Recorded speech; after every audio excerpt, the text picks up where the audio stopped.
licensed mental health professional. I just heard about immigration evaluations and I'm interested in adding this niche into my private practice or my side hustle. This is the very first thing that I would do. My advice to those clinicians, I would go to Google and I want to test out the current climate. So I'm going to type in migrationpolicy.org. So you can go to migrationpolicy.org.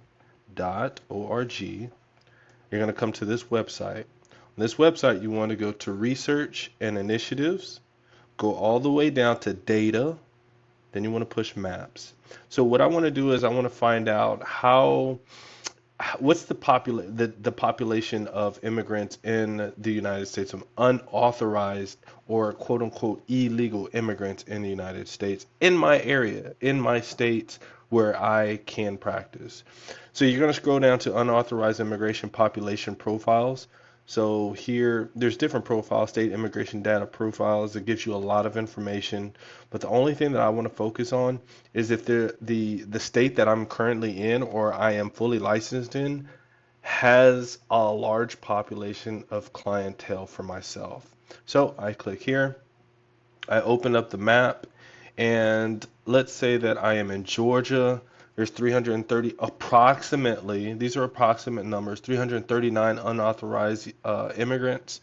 Let's go to New York, 835, Pennsylvania, 153,000, Virginia, 251, North Carolina, 296. I don't know why. It's significantly more than South Carolina. I have no idea why, people.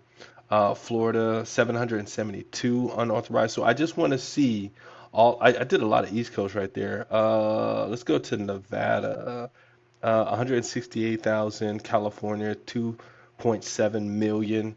I'm gonna stick to Texas because that's where I am from, and I want to see the numbers as it pertains to where I am fully licensed. So I'm going to click there, click to see state full demographic, profile of the unauthorized population in Texas, and here you'll see Mexico, 1.1 million, El Salvador, 137,000, Honduras, right? India, 61. Y'all look at the four major or five major, one, two, three, four, five major countries where the immigration population is huge here in the United States of America, USA. Okay, so India and then the rest are South American countries. Guatemala, Honduras, or Central America, El Salvador, and Mexico, claro que sí.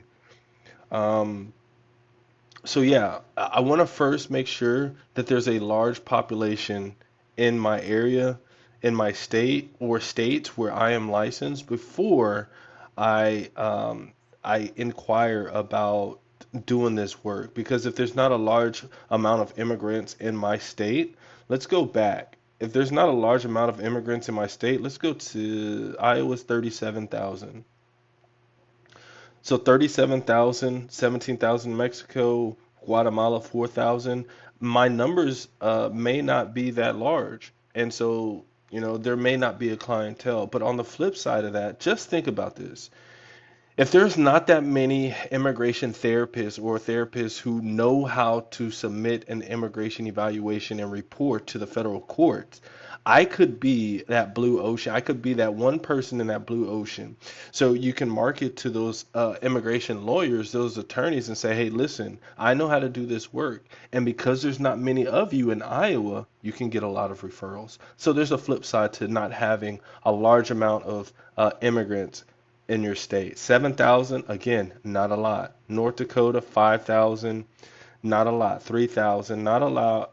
And the northern Midwest. Okay, so I hope that helps you all. If I am new to immigration evaluations and I want to gain more knowledge and information to see if this is a lucrative niche for me, this is the first thing I would do. Go to migrationpolicy.org and start poking around at the data for your states that you are fully licensed